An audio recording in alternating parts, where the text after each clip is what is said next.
레드 스퀘어입니다. 붉은 광장.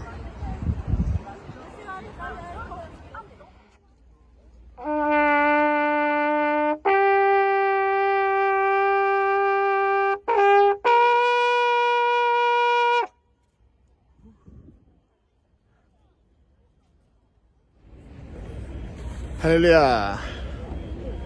이제 러시아의 마지막 여정이죠. 모스크바에 도착을 했습니다. 이제 어저께 도착을 해서 하루 동안 다 돌아봤고 오늘 이제 이틀째입니다. 여기가 모스크바 크렘린, 여기가 모스크바 크렘린이고 여기 보이는 광장이 러시아의 붉은 광장입니다. 네, 붉은 광장 그러면 우리가 소비에트 시절에 여기서 뭐 공산당 관련된 모든 행사가 행진, 선포 모든 게 다 여기서 이루어졌죠. 그리고 이 그 붉은 광장 레드 스퀘어라고 부르는데 이 광장의 중간에 저기 보면 피라미드 같은 걸, 재단 같은 걸 만들어 놨어요. 재단을. 그 재단에 레닌의 시신이 지금 안치되어 있습니다. 예. 저기 지금 한가운데 여기서 보이나? 여기 이 건물입니다. 이 건물. 예, 저기에 레닌의 시신이 안치되어 있습니다. 여기를 붉은 광장이라고 부르는 이유는 공산주의 때문에, 공산주의에 지금 뭐 거의 한 70년 가까이를 우리가 지금 생존해 있는 사람들은 붉은 광장 그러면 다 소련의 공산주의와 관련돼서 소식을 들었기 때문에 여기를 붉은 광장이라 그러면 공산주의 때문에, 공산주의의 그 붉은 그를 의미하는 줄 생각을 하죠. 근데 사실 여기가 붉은 광장이라고 불리는 이유는 러시아 말로 붉다라는 뜻이 사실은 먼저는 아름답다라는 뜻을 가지고 있습니다. 그래서 원래의 의미는 아름다운 광장이다 라고 명명되었던 겁니다.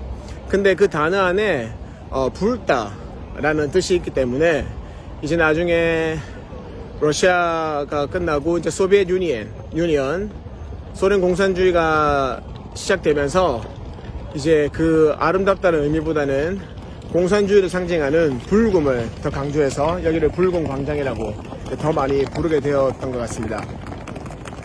그런데 사실은 여기 지금 보이는 이 넓은 이 광장과 아까 레닌의 시신이 안치되어 있는 이 재단은 가짜입니다. 가짜. 원래 여기가 붉은 광장이 아니었어요. 그리고 저 재단도 나중에 소비에트 유니언이 만들어지고 나서 여기에서 어떤 행사를 하기 위해서 중간에다가 저런 재단을 만들었던 거예요. 근데 저거 다 가짜입니다. 굳이 말하자면 성전의 바깥들이에요. 바깥들. 성전의 안뜰, 중요한 곳은 바로 여기입니다. 할렐루야. 여기 지금 이 재단 보이죠? 네. 이 재단이 진짜 재단이고 지금 보이는 이 건물 바실리카 성당이랑 그리고 이제 크렘린으로 들어가는 저기 막루, 저 문이 보이죠? 이 문 사이에 이 공간이 여기 저 문으로부터 나와서 크렘린 궁에서 나와서 그리고 여기 이 재단 하고 여기 있는 바실리카 성당 이 사이에 이 공간을 원래 붉은 광장, 아름다운 광장, 그리고 똑같은 의미로 붉은 광장이라고 원래 불렸던 곳입니다. 그러니까 여기에 있는 대부분은 다 가짜인 거예요. 여기서부터 지금 이 재단이 있는 이 선을 기점으로 여기에 있는 거는 다 가짜입니다. 옛날에 여기에는 집들이 있었어요. 집들이 지어져 있었고 여기 크렘린 궁 그 성벽이 보이죠? 성벽 가까이까지 이렇게 민가들과 상가들이 많이 있었습니다. 나중에 1500년대쯤에 이 크렘린 궁을 보호하기가 취약하다 그래가지고 이 공간을 열어야 된다. 그래야 적들이 침입해서 들어올 때 저기 막루에서 보고 방어를 할 수 있다. 그래서 여기에 있던 민가들을 다 불태워 없애버렸습니다. 그리고 여기를 이렇게 공간을 만든 거예요. 그게 이제 1500년대, 1400 중반, 1500년대 이렇게 이루어졌던 일입니다. 그러니까 여기는 원래 광장이 아니었던 거예요. 그래서 원래부터 광장은 이 재단이 있는 이 선부터 이 성 바실리카 그리고 저기에 있는 크렘린으로 들어가는 저기 문, 이 사이의 공간만 이제 원래부터 광장이 있었던 겁니다.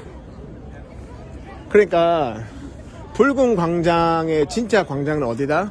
아, 여기다. 여기 지금 여기다. 이 공간이다. 그리고 특별히 여기에서 가장 중요한 공간은 바로 여기 재단입니다. 재단. 이제 이 재단을 설명하기 전에 모스크바의 역사에 대해서, 모스크바가 러시아라는 나라가 언제부터 만들어졌고 러시아라는 그 단어가, 이름이 언제부터 불리기 시작했는지, 그리고 모스크바는 언제부터 있었던 도시이고 언제부터 러시아의 수도가 되었는지, 그 부분을 먼저 나누어야 될 것 같습니다. 모스크바라는 강이 있습니다. 여기 바로 밑에 강물이 있어요. 그 강물의 이름을 따서 이 도시를 모스코프라고 먼저 불렀습니다. 모스코프. 모스코바라는 그 강물의 이름의 뜻은 웅덩이, 물 웅덩이, 질퍽질퍽거리는 땅, 이런 뜻입니다. 그러니까 그 질퍽거림, 물 웅덩이에서, 모스크바라는 단어에서, 강의 이름이었죠. 거기에서 이렇게 파생되어 온 단어 모스코프를, 이 도시라고 모스코프를 불렀던 거예요. 근데 이 도시가 모스코프라고 불리기 전에 원래 이 땅이 있었을 거 아니에요. 그 이름이 불리어지기 전에. 그래서 원래 그 이름 전에는 쿠츠코프라고 불렸습니다. 이 땅이. 그러니까 당시에 800년부터 시작을 해서 1090년 뭐 1147년까지 여기는 수주달이라는 그 왕조의 시대에 쿠츠코프라고 불렸던 땅입니다. 근데 쿠츠코프라는 그 의미 역시 지연시키다, 뭐 일이 더디 이루어지게 하다, 뭐 그런 뜻이에요. 그러니까 쿠츠코프란 단어하고 모스코프란 단어가 근본적으로는 같은 의미입니다. 물웅덩이이고 질퍽거리는 땅이기 때문에 뭘 하려면 모든 것들이 지연되고 느려지고, 뭐 어떤 의미로 보면 그래서 결과적으로는 게으르게 되는 그런 의미를 가지고 있는 땅이었어요. 그래서 이제 여기는 수주달 시대에 쿠츠코프라고 계속 불려오다가 처음으로 이 땅이 모스코프라고 불려진 게, 러시아 그 문헌에 나타난 게 1148년입니다. 1148년. 1148년에 누가 이제 그 왕이, 그 당시에 여기를 다스리고 있던 귀족 중에 한 명이 이 쿠츠코프를 방문하는데, 내 쿠츠코프 갔다 올게, 가서 뭘 해야 된다 라고 말을 하는데, 이 지역을 쿠츠코프라 부르지 않고 그 사람이 난 모스코프 갔다 올게, 그렇게 말을 한 거예요. 그게 러시아 역사에서, 문헌에서 모스크바라는 단어가 처음으로 등장한 겁니다. 그 사람이 왜 모스코프라고 했는지 정확하게 이유는 알 수 없죠. 왜냐하면 계속해서 쿠츠코프라고 부르던 땅이었으니까, 동네였으니까, 작은 촌락이었어요.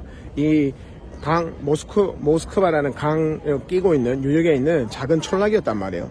근데 거기를 가는데 원래는 쿠츠코프 갔다 올게 이렇게 해야 되는데, 그 사람이 처음으로 나 모스코프 갔다 올게, 그렇게 말을 한 거예요. 그러니까 그 사람한테는 이 땅의 이름이, 의미가, 정체성이 이 강물에 있다고 본 거예요. 강물. 왜냐하면 강물 때문에 생겨난 작은 촌락이었기 때문에. 그래서 그 강물의 이름을 강조하려고 아마 모스코프다, 모스코프 갔다 와야 된다, 그렇게 말을 한 것 같습니다. 어쨌든 그게 1148년의 일이에요. 1147년인가 48년의 일입니다. 그렇게 처음으로 이 땅을 그 누군가가 모스코프라고 부른 다음에 한 120년이 지납니다. 그래서 이제 1163년이 되죠. 1263년. 1147년도인가 8년도에 처음으로 모스코프라 불리고, 그로부터 한 120년 정도가 지나서 180년 1140에서 120년 정도가 지나서 1263년에 이 작은 촌락이 국가가 됩니다. 국가. 그러니까 그 유력했던 수주달이라는 왕조에 유력했던 사람이 여기를 모스코프라고 부르고 모스코프를 방문한 이후부터 이 도시가 좀 중요해졌던 것 같아요. 그러면서 120년이 지나고 나서는 이 도시가 국가가 됩니다. 도시국가. 그러니까 완전한 국가는 아니죠. 그래서 국가라고 말하지는 못하고 공국이라고 불러요. 공국. 그러니까 쉽게 말하면 모스크바 도시국가가 생긴 거예요. 그게 1268년이었습니다. 근데 도시국가가 오히려 수주달이라는 나라를 아예 이제 먹어버립니다. 먹어버리고 나중에 시간이 100년, 200년 더 지나면 이 모스크바 공국이 거의 300년 가까이 지속이 됩니다. 그러면서 영토가 핀란드까지 다 먹어버리고 동쪽으로는 거의 카잔까지 이 나라가 진출을 합니다. 그러니까 더 이상 도시국가가 아닌 거죠. 그래서 이제 여기를 모스크바 공국이라고 부르지 않고 모스크바 대공국, 아주 큰 도시국가다 이렇게 부른 거예요. 왜냐하면 모스크바라는 모스코프라는 여기 이 작은 촌에서 시작해서 커진 거기 때문에 여전히 공국이라는 도시국가라는 개념을 버리지 못한 거예요. 근데 그 도시국가가 너무 커져버린 거야. 그러니까 공국이라고는 부르지 못하고 이제 대공국이다, 아주 큰 도시국가다 이렇게 부른 겁니다. 근데 사실 이미 도시국가가 아닌 거죠. 영토가 뭐 여러 나라를 합친 영토보다 더 크게 이 나라가 확장되었기 때문에. 그래서 1547년에 거의 한 280년 더 지난 다음에 1547년에 이 러시아 대공국의 왕자였어요. 왕자. 그러니까 마지막 왕자죠, 사람이. 그 사람이 이제 황제가 됩니다. 그 사람이 이반 3세예요. 그 사람이 이미 러시아 대공국은 도시국가가 아니라 하나의 영토가 어마어마하게 확장되어진 제국가 같다. 그래서 이 모스크바 대공국의 시대를 마무리하고 1547년도에 짜르의 러시아, Tsardom of Russian, 러시아 짜르국을 시작을 합니다. 그러니까 러시아 대공국의 마지막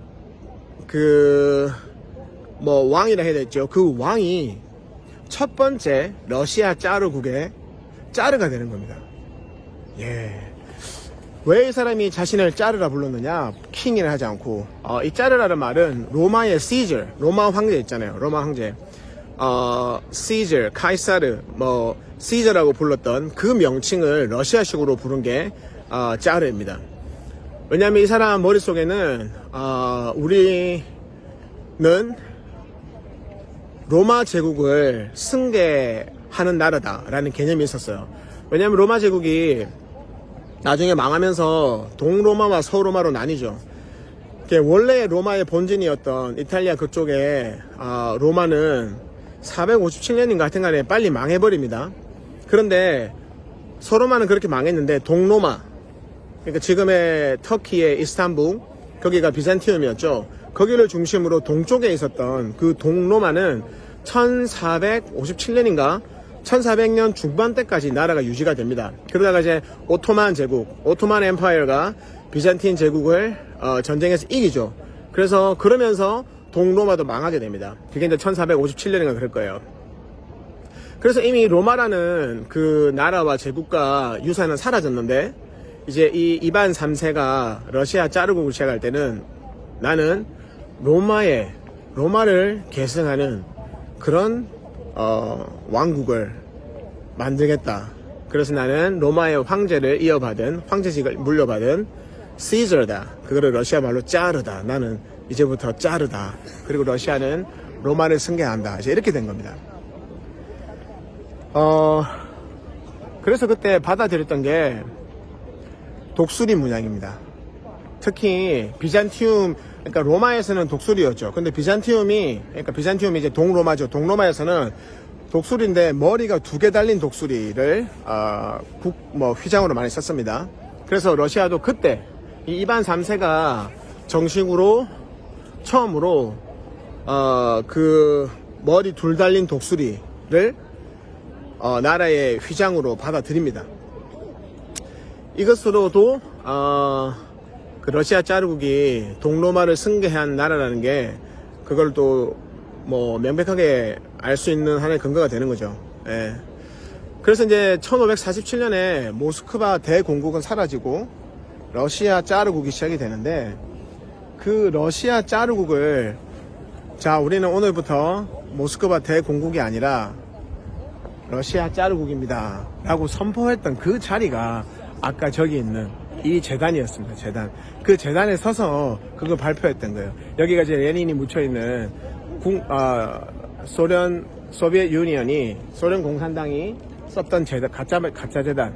예, 가짜 재단의 가짜 붉은 광장. 저기가 진짜 붉은 광장에 실제로 중요한 선포를 했던 그 재단입니다.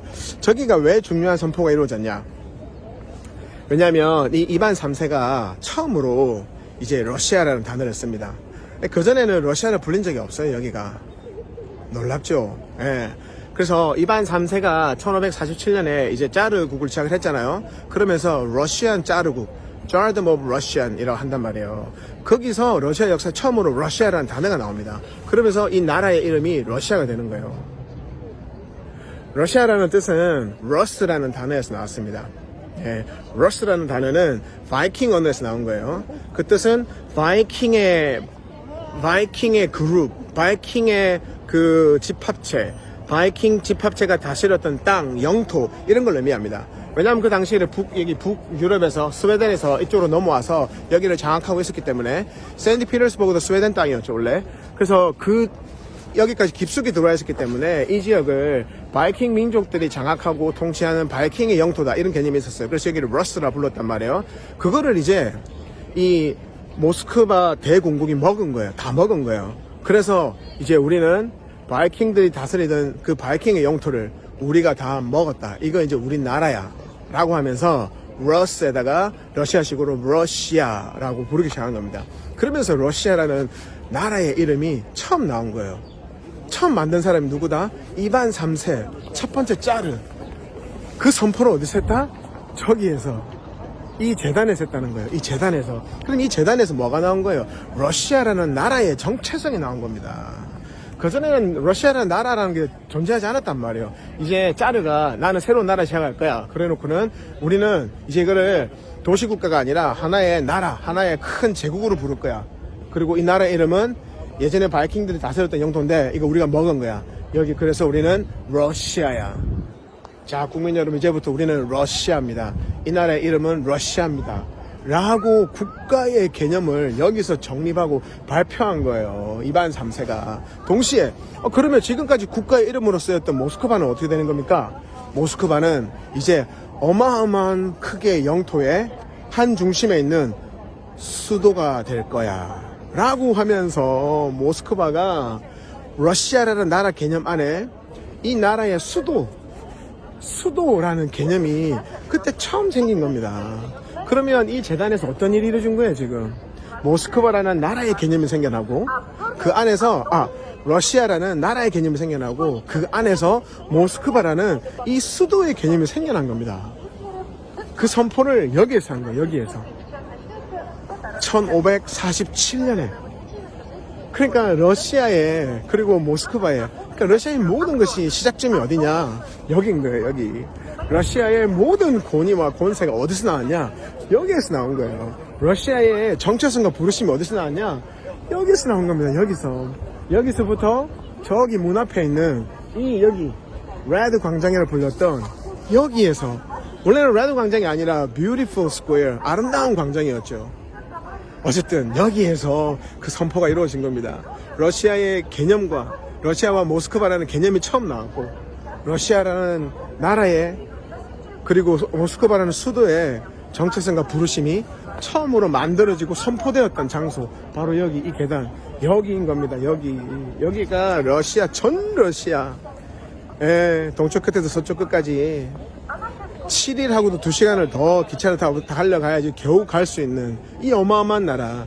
중국을 이렇게 엎었다가 한 번 더 엎어야지 되는 그런 어마어마한 나라가 여기에서 만들어지고 개념이 선포되었던 겁니다. 1547년 이반 3세에 의해서. 할렐루야, 할렐루야. 방금 여기서 나팔을 불었어요. 처음에 나팔을 부르는데 그 소리가 녹음이 안 됐습니다. 안타깝게. 그래서 두 번째 나팔을 부르는 게 녹음이 되었습니다. 근데 여기가 지금 경비가 어마어마하게 삼엄합니다. 여기 오는 길에 여기가 이제 구움이라는 유명한 백화점이죠. 여기 오는 길에 경찰한테 검문을 받았어요. 총을 들고 있는 경찰한, 군인이죠, 군인. 그래서 기타 안에 다 보고 가방 다 열어보고 여권 다 확인하고 그랬습니다.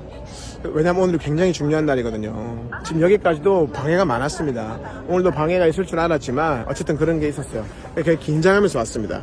그래서 어저께 왔을 때 성령께서 뭔지는 모르지만 이 자리를 주목하여 보라 그래서 어저께 비가 좀 왔었거든요. 그 비를 맞으면서 바람이 불었지만 이 장소를 유심하게 봤고 그래서 돌아가서 이 장소에서 다시 서치하게 되었는데 놀라운 역사적 사실을 발견하게 된 겁니다. 그래서 이제 여기 와서 그 나팔을 불어야 되겠다. 근데 여기가 너무 지금 총을 들고 있는 군인들이 삼엄하게 경비를 서고 있기 때문에 그럼 이 재단 뒤에 여기 돌아가서 여기서 해야 되겠다는데 오늘 와보니까 여기도 군인들이 지키고 있는 거야. 생각했던 장소에서. 그래서 할 수 없이 여기 이 계단 옆에 이 맞은편에서 여기에서 이제 나팔을 불었습니다. 불자마자 바로 차를 탄 총을 든 군인이 와서 검문을 했습니다. 다행히 크게 문제가 되지 않았고 영상을 지우라는 얘기도 없었고 사실은 영상을 찍자마자 바로 다른 곳으로 전송을 먼저 해놨습니다. 지우라면 지워야 되니까. 근데 다행히 지우라는 얘기가 없었고 영상이 정리가 되었습니다. 사실 굉장히 나팔을 불기까지 굉장한 영적 전쟁이 있었고 굉장히 실제로 너무 긴장되었습니다. 중국에 마지막으로 가서 쫓겨나기 전에 마지막 여러 번 경고를 받고 쫓겨나기 전에 그때 역에서 쇼파르를 부르라고 했는데 그때도 그 불다가 걸리면 거의 잡혀가는 수준이었어요. 그때보다 오히려 더 실질적인 위협과 긴장이 되었습니다. 어쨌든 할렐루야 나팔을 불었고 이제 검문을 다 받았기 때문에 이제 조금 마음이 놓였습니다.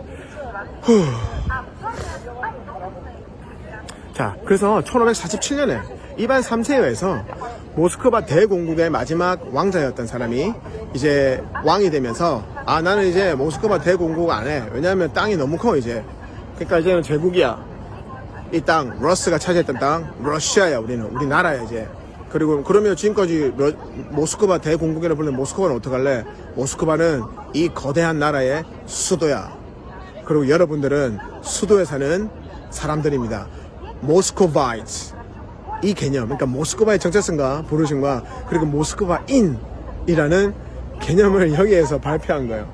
그래서 여기도 사람들이 이제 모스크바가 나라가 아니라 우리 수도구나. 나라가 훨씬 더 크구나. 그리고 우리는 모스크바 사람, 수도 사람들이구나. 라는 걸 처음으로 인식하게 된 거예요. 자, 여기까지만 해도 어마어마하죠. 이 붉은 광장 자체가 가짜라는 거, 이 공산주의자가 만든 이 재단도 가짜라는 거, 진짜는 여기 있다는 거, 진짜는 러시아의 모든 정체성과 부르심이 여기에서 나왔다는 거, 저거 다 가짜다. 자, 이거 정리됐죠. 자, 그리고 또 중요한 일이 있습니다. 모스크바 대공국이 동쪽으로는 거의 카잔까지 갔다 그랬잖아요. 카잔을 설명했잖아요. 카잔이 지금 슬라브 계열과 그 튀르크 계열이 인구가 정확하게 50대 50으로 갈리고 있습니다. 근데 이제 이 터키에서 올라온 세력 역시 아제르바이잔과 아르메니아, 조지아를 통해서 여기에 카잔을 올라왔단 말이에요. 노아의 야벳 후손입니다. 또 동시에 거기에서 지중해를 통해서 영국 쪽으로 갔다가 서유럽에서 여기 러시아로 들어온 사람들, 그게 슬라브인데 그 사람들 역시 야벳 후손입니다. 야벳의 후손이지만 언어하고 달랐단 말이에요. 그래서 그 두 세력이 카잔에서 부딪혔다 그랬잖아요. 예, 그래서 지금도 그 인구가 50대 50입니다. 근데 부딪혔는데 그 긴장이 계속 연결되어 오다가 이 이반 3세가 러시아 짜르국을 만든 다음에 그 카잔과의 전쟁을 이깁니다. 그래서 카잔을 러시아의 영토로 편입시켜요. 그래서 여러분 지금 아주 오랫동안 모스크바 대공국에서 시대부터 우리가 카잔이랑 계속 크고 작은 전쟁이 있었고 분쟁이 있었고 긴장이 있었는데 드디어 우리가 그 전쟁에서 최종적으로 승리했습니다. 카잔이 러시아로 들어왔습니다. 라고 이반 3세가 선포를 했습니다. 어디에서?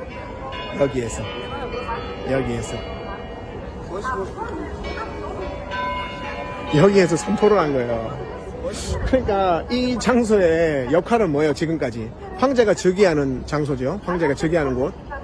그리고 러시아라는 나라의 개념과 모스크바라는 수도의 개념이 처음으로 생겨지고 그 정체성과 부르심이 처음으로 발표되어진 장소. 그리고 승리, 전쟁에서 승리했을 때 그 승리의 소식을 전하고 선포하는 것이었습니다. 그리고 그 이후에는 이제 중요한 그 법령 같은 게 만들어지면 그 법령을 선포하는 장소, 사람들한테 자, 새로운 법이 생겼습니다, 이렇게 해야 됩니다 라고 말하는 장소가 바로 이 장소였습니다.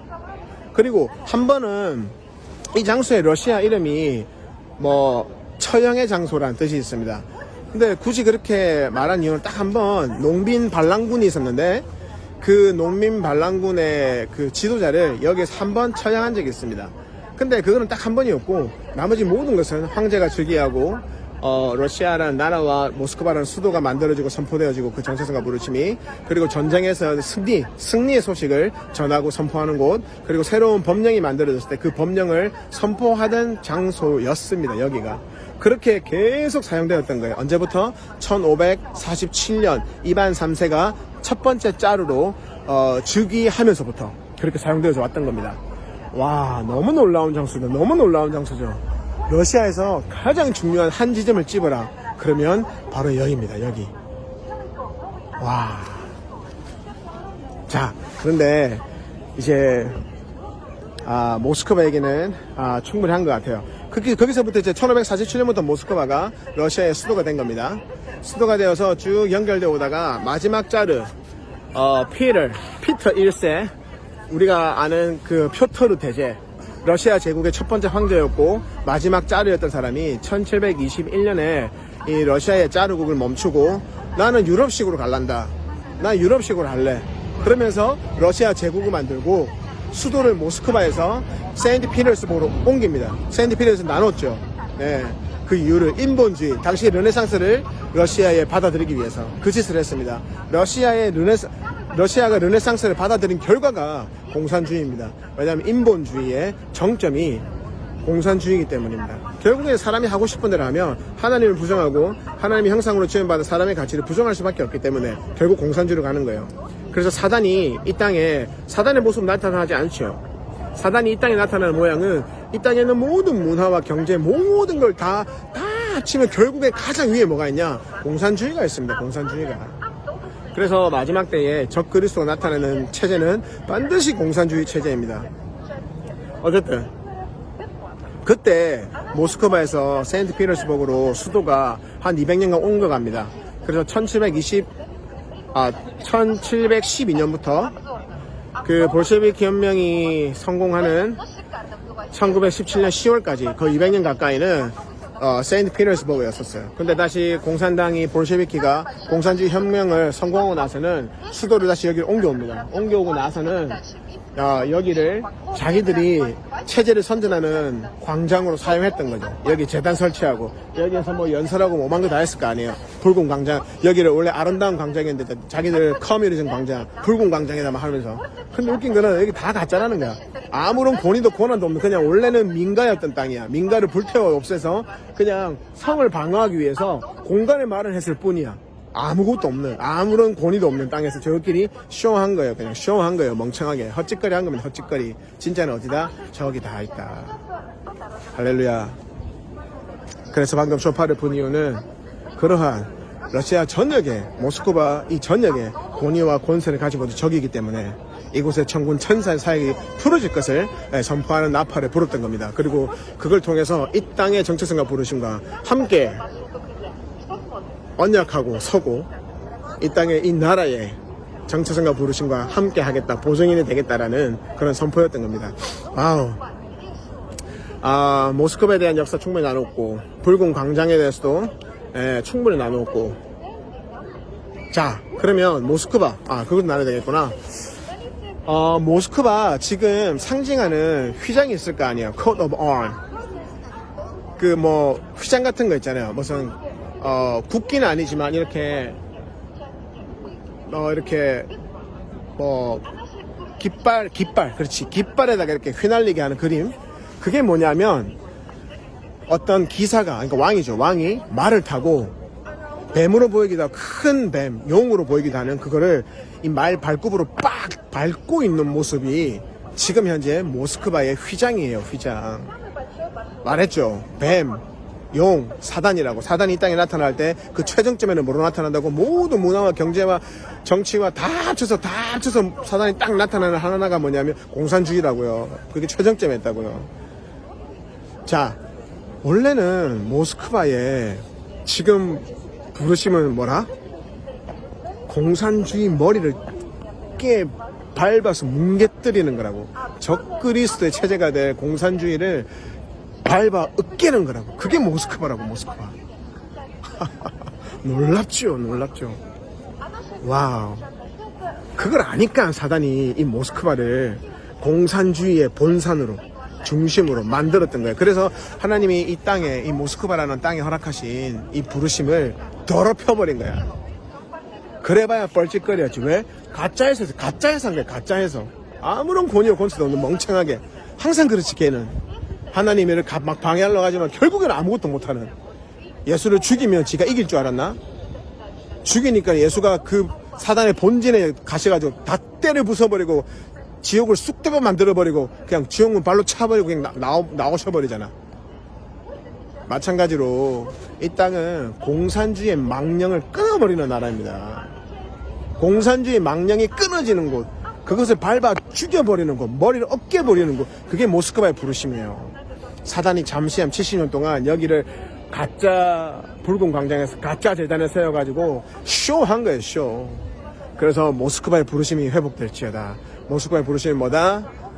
공산주의를 머리를 밟아 으깨버리는 거예요. 사단의 이 땅에 나타난 최정점에 있는 그 모든 정수, 사단의 정수죠. 핵심. 그게 공산주의인데 그거를 밟아 으깨버리는 부르심을 모스크바가 가지고 있는 겁니다. 그 부르심이 회복될지어다. 할렐루야. 그리고 이제 모스크바에 이 도시마다 국기가 있잖아요. 이 도시의 국기에는 그 아까 머리 2개 달린 머리 2개가 있는 독수리가 있습니다. 그러니까 오른쪽 보고 왼쪽 보고 몸은 하나인 독수리예요. 각각의 독수리마다 왕관이 있고 그 위에 그냥 큰 왕관이 하나가 덧붙여 있습니다. 그게 뭐냐면 동로마와 서로마가 한 황제 아래에 있다. 먼저는 이런 뜻입니다. 왜냐하면 그걸 처음 받아들인 게 짜르라 그랬잖아요. 이반 3세라 그랬잖아요. 그 다음에 동일하게 그 러시아 제국, 러시안 엠파이어를 시작했던 피터 1세, 표토르 대제도 그 휘장을 받아들입니다. 네. 그래서 여전히 로마를 우리가 계승한다라는 의미를 그 사람도 받아들였어요. 네. 그러면서 그때 비잔틴의 후손이었던 사람이랑 뭐 결혼을 하면서 어쨌든 혈연적으로 엮이게 됩니다. 그래서 러시아의 이 모스크바의 국기, 이 도시 국기 안에는 그 머리 2개 달린 독수리가 있는데 하나는 그런 의미고 또 하나는 러시아가 유라시아잖아요. 유럽과 아시아가 합쳐진 나라죠. 그래서 한쪽인 아시아와 한쪽인 유럽이 결국 하나의 러시아다. 이런 의미이기도 하고 또 하나는 여기가 러시아는 러시아 정교회가 그 종교가 통치하는 나라였습니다. 그래서 그 영적인 것과 육체적인 것, 이 세상의 것이 하나다 결국에는. 아주 놀라운 얘기죠. 그 개념입니다. 그러니까 영이 결국에는 삶이다. 삶이 결국 영이다. 삶의 제사다. 삶의 제사가 가장 높은 차원이다. 이런 의미를 동시에 가지고 있습니다. 자, 충분히 설명이 된 것 같아요. 할렐루야, 할렐루야, 할렐루야. 자, 하나만 더. 자, 여기 이제 크렘린이죠, 크렘린. 크렘린이라는 뜻은 사람들이 크렘린이 뭔 하는데 크렘린의 뜻은 성체라는 뜻이에요. 성체. 궁이죠, 궁.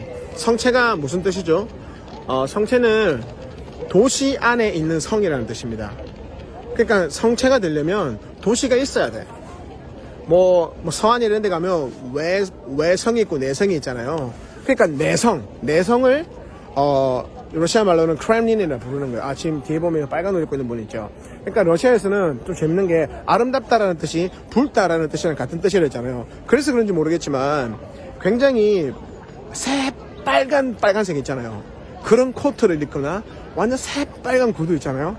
그 뭐 신데렐라에서 나오는 그런 구두, 한국에서 한 번도 보지 못한 색감의 그런 코트와 구두 아니면 모자 이런 거를 특히 여성분들이 좋아하는 것 같아요.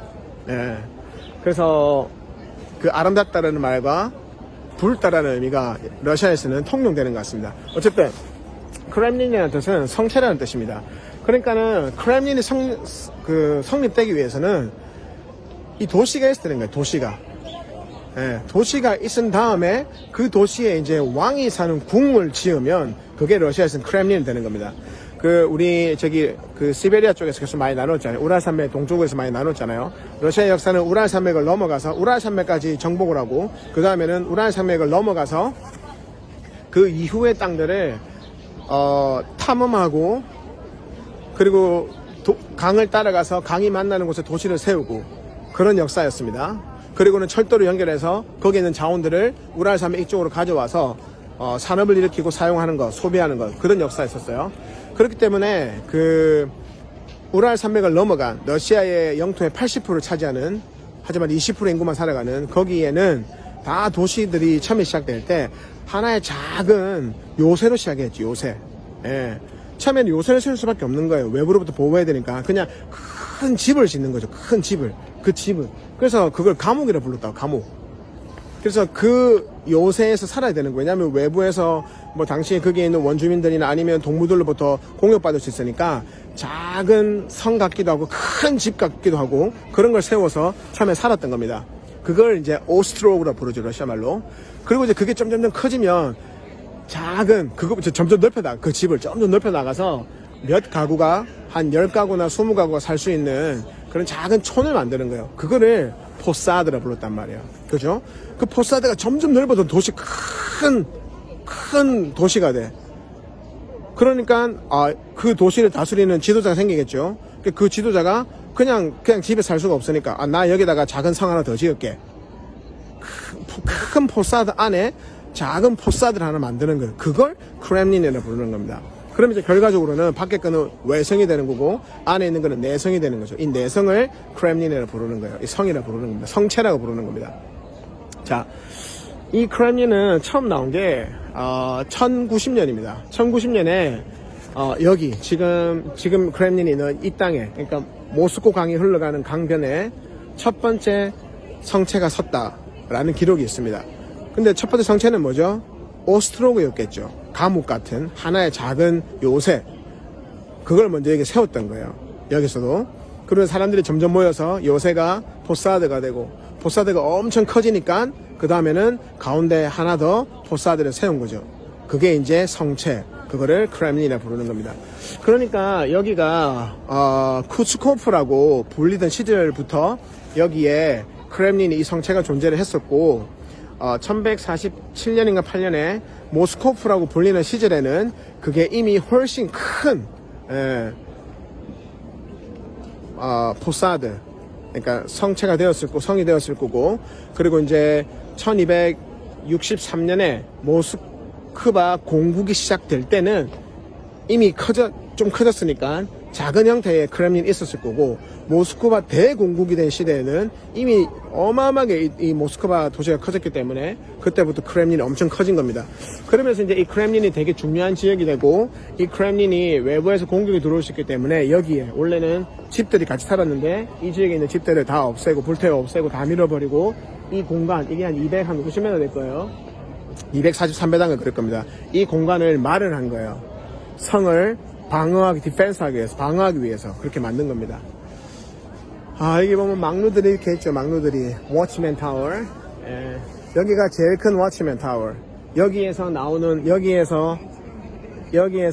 문으로 나와서 여기 바실리아 성당 그리고 그 옆에 있는 제단 그 앞에를 원래는 붉은 광장이라 불렀다.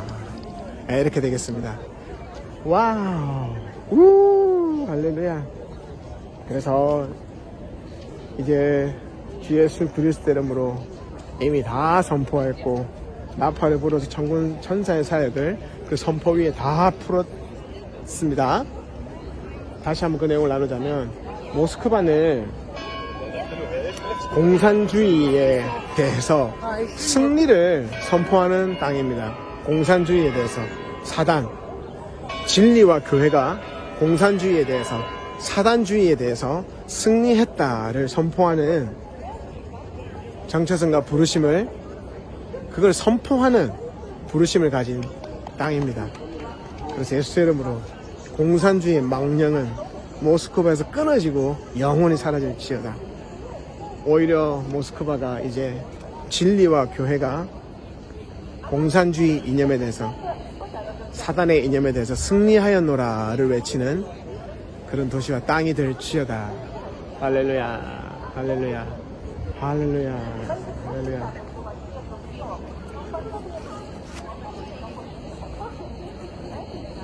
어저께 이제 여정이 지금 한 21일 동안 이어졌죠.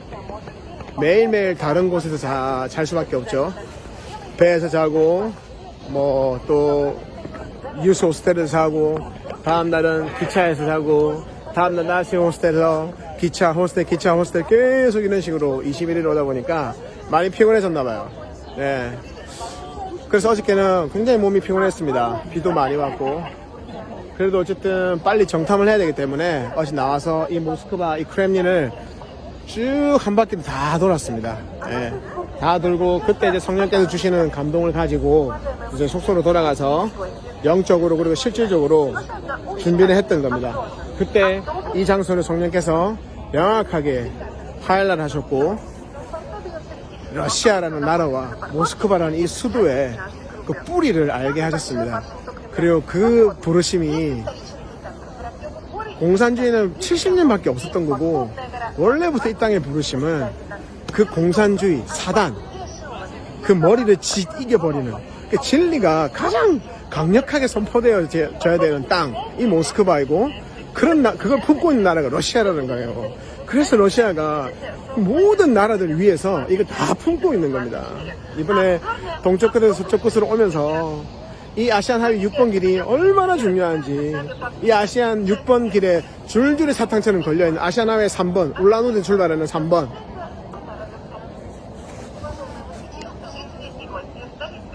그리고 노보스피르스크에서 내려가는 4번, 예카테린부르크에서 내려가는 7번, 세인트피터스버그에서 내려가는 8번, 이 모든 길들이 다 러시아에서 다 줄줄 서탁져 내려가는 겁니다. 여기가 포로제야, 그 밑에 이제 동해도 서로 이동하는 1번, 2번, 일본에서 1번, 한국에서 일본에서 1번, 인도네시아에서 2번, 상해에서 가는 5번이 비로소 다 연결되어 다 풀어질 수 있는 겁니다. 어마어마하게 중요한 이 러시아.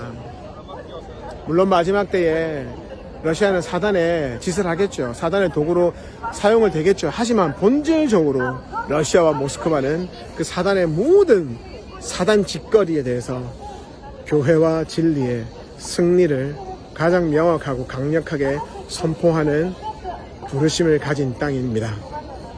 성령께서 여기에 보내신 이유는 모스크바가 원래 그러한 땅이었다. 이제 모스크바는 그러할지어다. 모스크바가 모스크바 될지어다. 할렐루야. 이 선포하러 보내셨습니다. 이 선포로 이제 러시아의 모든 일정이, 21일간의 일정이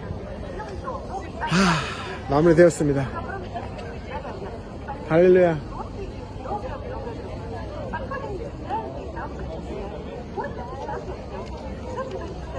쉽지 않은 여정이었지만 여기까지 한 걸음 한 걸음 하루하루 인도하신, 뭐 쉽지는 않았지만 항상 피할 길을 주시고, 그래도 이 여정을 성령의 도우심과 계시로 인도하시고, 정글천도 사역으로 보호하시고, 먹이시고 입히시고 인도하신 하나님께 모든 영광을 올려드리고, 이 놀라운 여정을 하게 하신 하나님께 무한한 영광과 감사를 올려드리고 찬양을 올려드리고, 이 중요한 땅들에서 예수 그리스도가 주님을 선포하게 하신 것이, 그런 입으로 사용하신 것에 무한한 영광과 감사를 주님께 올려드립니다. 하나님 나라를 보는 것, 하나님의 경영에 참여하는 것이 얼마나 대단한 특권인지, 위대하신 하나님, 놀라우신 성령님, 진리 되신 예수님, 감사합니다. 할렐루야. 할렐루야. 모스크바 불공 광장에서 예수 그리스도의 십자가의 보혈의 피를 이 불금 광장에서, 그 불금이 예수 그리스도 피다 선포합시다. 그리고 이번 전체 여정의 뭐 주제곡 같은 거죠. 예배합시다. 주님만이 왕이십니다. 주님만이 왕이십니다.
모스크바 될 것이고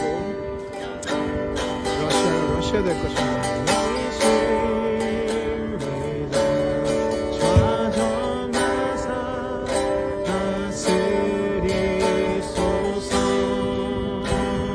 이제부터 영원히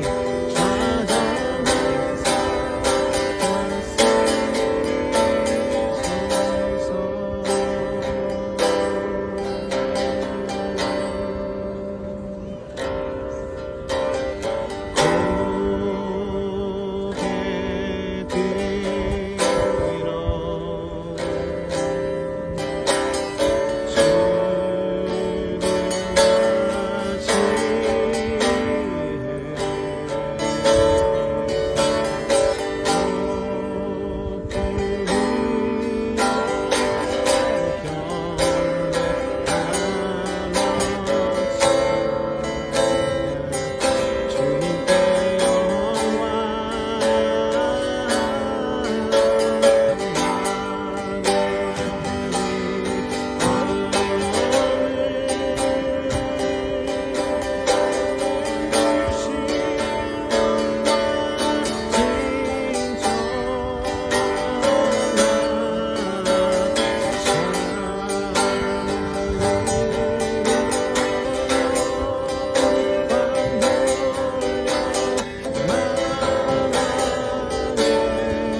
주를 향한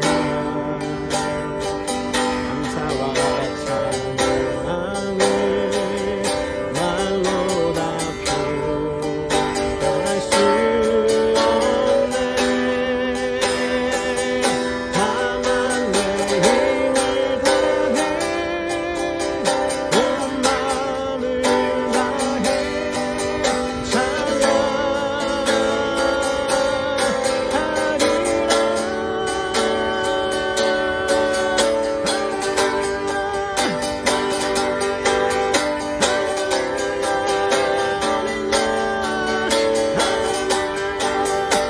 할렐루야 주의 보혈 덮으사 모든 나라 모든 백성 모든 민족 열방이 모든 영광 모든 존귀 모든 찬양 주께 드리리 할렐루야 할렐루야 할렐루야 어린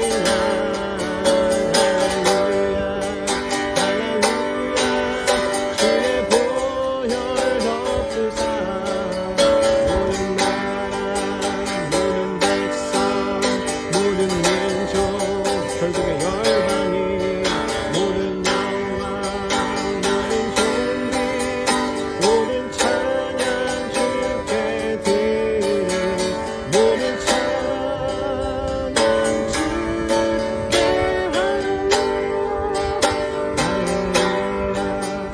할렐루야 어린 양께 할렐루야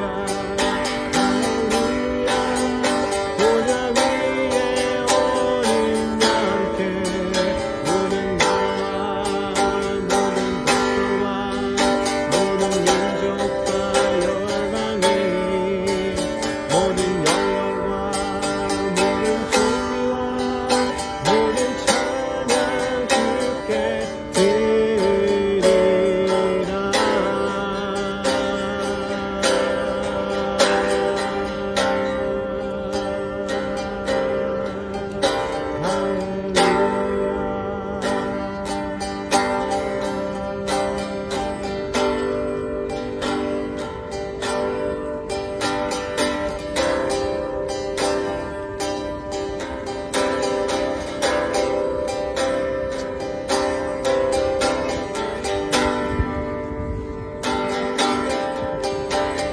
모스크바가 모스크바 되었시다.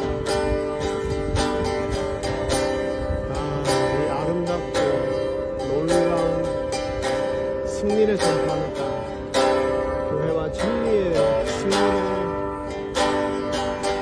선포하는 땅으로 택함 받은 땅.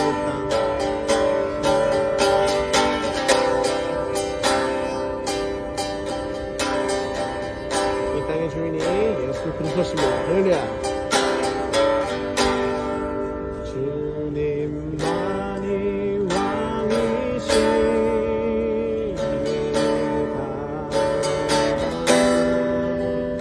주님만이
이곳을 가득 채운 하나님의 영광으로 인하여서 감사드립니다. 하나님.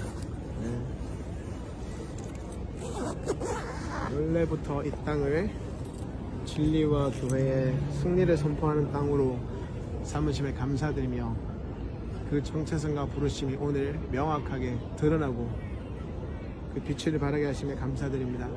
할렐루야.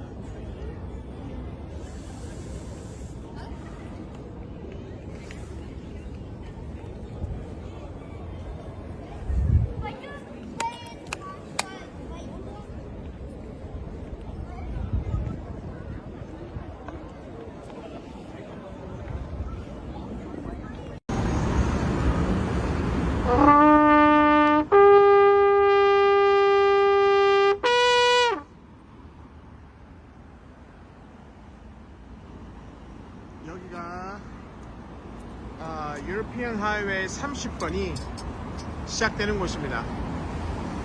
여기가 이제 모스크바 도서관이고, 이제 이 길에서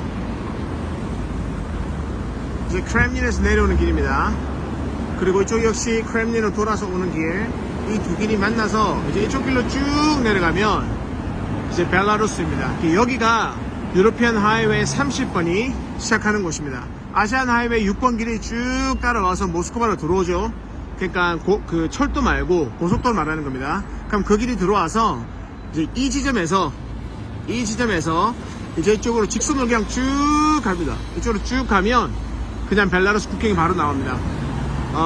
솔레몬스키인가 하는, 그래도 예전에 모스크바 대공국이 생기기 전에 수즈달과 함께 수즈달 시대의 중요한 도시였던 거기를 지나서 이제 벨라루스 국경까지 가게 됩니다.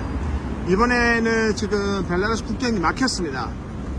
잘 아시죠? 그 지금 폴란드하고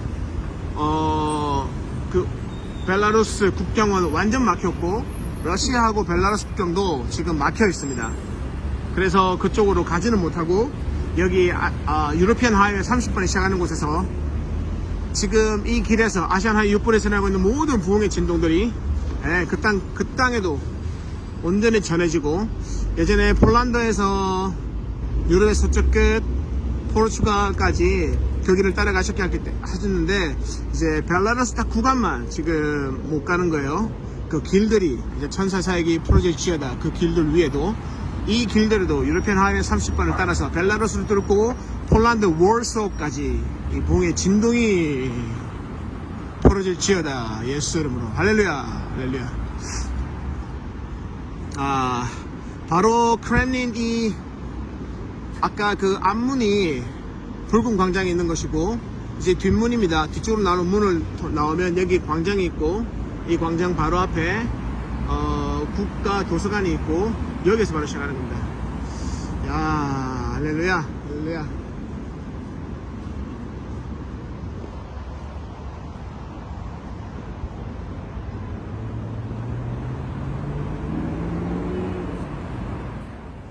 예, 방금 아시안 하이웨이 6번 길이 모스크바로 들어옵니다. 이제 고속도로가 철도는 여기서 세인트피터스버그로 올라가고, 역시 아시안 하이웨이 6번은 길을 따라서 벨라루스로 넘어가는 철도길도 있습니다. 어쨌든 아시안 하이웨이 6번 길이 모스크바에 들어온 다음에 아까 그 지점에서 이제 유로피안 30번에 만나서 벨라루스로 내려가게 됩니다. 그리고 벨라루스 민스크를 지나서 그리고 폴란드 월소까지 이 길이 연결되고, 거기서부터는 독일, 네덜란드, 거기에서 영국으로 들어가서 아일랜드까지 이 길이 유로피안 하이웨이 30번이 연결되게 됩니다. 와우. 자, 지금 벨라루스가 러시아하고 우크라이나가 지금 전쟁을 하고 있죠. 벨라루스는 완벽한 러시아의 우방입니다.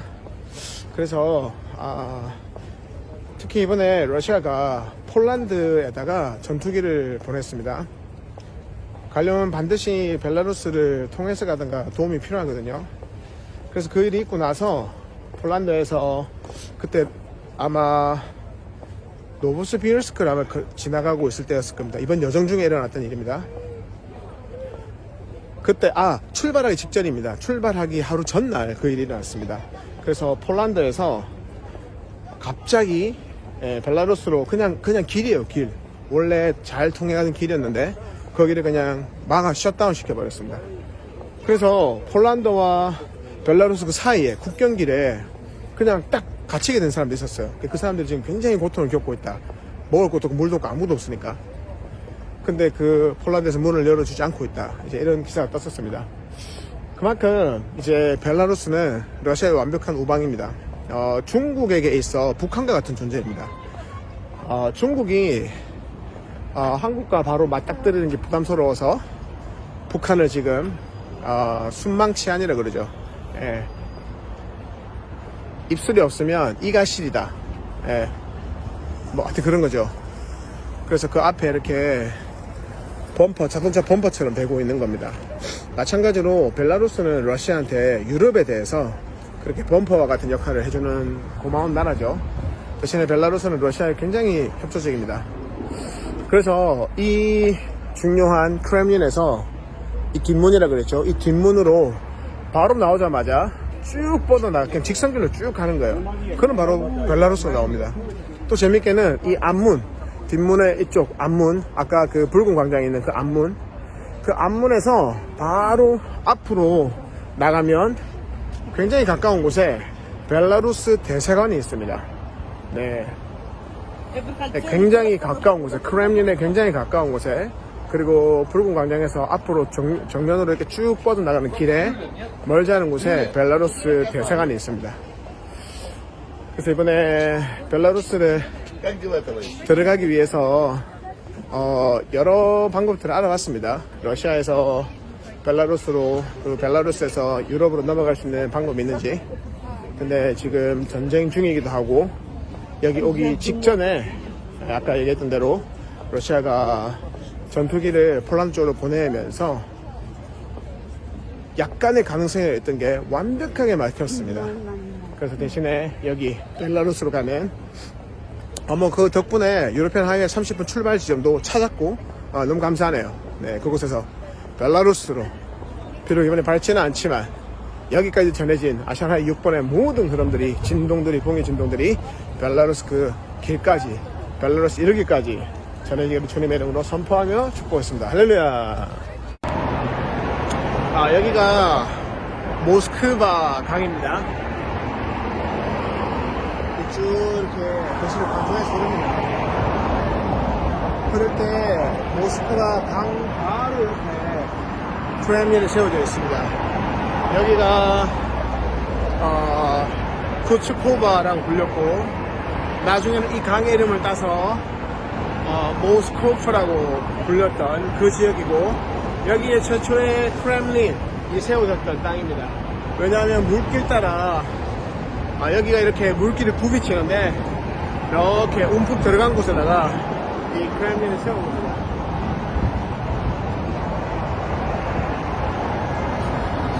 강폭이 다른 곳과 비교하면 그렇게 크진 않습니다.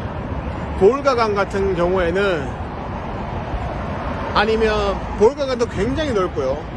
뭐 몇백 메다 정도가 되고 세인트피터스버그의 네바강 같은 경우에도 좀 좁은 곳이 600m, 강폭이 넓은 데 한 1km 가까이 되는 데가 있습니다. 그러니까 여기는 한 100m, 200m니까 강폭이 그렇게 크진 않습니다.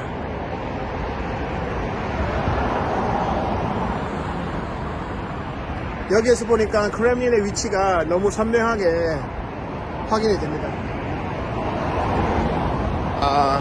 그리고 지금 러시아에서는 GPS 교란이 계속 일어나고 있습니다.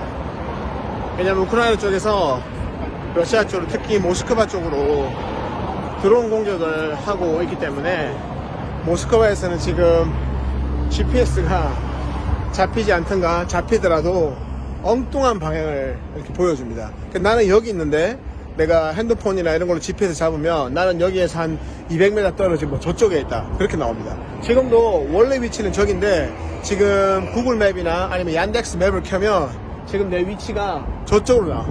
저 강 건너편으로 한 200m 떨어진 곳으로. 그래서 처음에 이 호텔 찾을 때 이제 그 맵을 보고 따라왔다가 호텔 한 100m 인근에서 길을 잃어가지고 한 30분 헤맸습니다. 오히려 먼 곳에 있을 때는 그 지점을 보여주는데 이제 그 원래 자기가 정했던 그 지점에 한 100m 안쪽으로 들어가니까 그때부터는 이 GPS 교란이 어마어마하게 많이 일어나더라고요. 그래서 위치가 자꾸 바뀌어. 내가 여기 있었는데 갑자기 보면 또 다 저쪽에 있고 계속 바뀌어요. 그래서 지금 그 내비게이션 따라서 길을 찾을 수가 없습니다. 그래서 출발할 때 먼저 지도를 확인해야 됩니다. 지도를 확인한 다음에 그 지도에 있는 주요 지명이나 아니면 건물들을 인식한 다음에 그 건물들 지금 지도 보면서 따라가고 있습니다. 네. 그러니까 뭐 영적으로는 성령의 음성 굉장히 중요하죠. 근데 그게 헷갈릴 때는 결국엔 말씀입니다. 말씀에 근거한 성령의 음성을 들어야 되는 겁니다. 네, 할렐루야. 네. 그리고 이제 이 시계 같은 경우에도 지금 이제 GPS 가지고 얼마나 걸었는지 뭐 이렇게 알 수가 있으니까 이거 켜고 가는데 지금 모스크바 들어온 이후로는 아예 이 시계 GPS가 아예 잡히지가 않습니다. 아예 전파가 그래서 우랄 산맥 동쪽에 있을 때는 괜찮았었어요. 거기에 있을 때는 뭐 유튜브도 그 한국에서 러시아 심카드를 사서 한데 그 심카드를 사용해가지고 뭐 유튜브도 볼 수 있었고 페이스북도 접속이 가능했습니다. 근데 이제 노브스비르스크를 지나면서부터 조금 어려워지더라고요. 인터넷이 끊기고 특히 뭐 역 안이나 건물 가까이 가면 그 인터넷이 안 잡히더라고요. 아마 주요한 건물 가까이 가면 거기에도 GPS 교란을 일으키나 봐요. 그런데 이제 노브스비르스크부터 그랬구나. 그리고 예카테린버그 우랄 산맥 근처에 가면서부터는 아예 이제 한국에서 가져온 유심이 작동을 안 하기 시작했습니다. 네, 맞네요. 그때부터였네요. 근데 그래도 그 구글 맵이나 여기 러시아에서는 얀덱스 맵 같은 거 그런 맵들이 와이파이로 연결하면 됐었어요.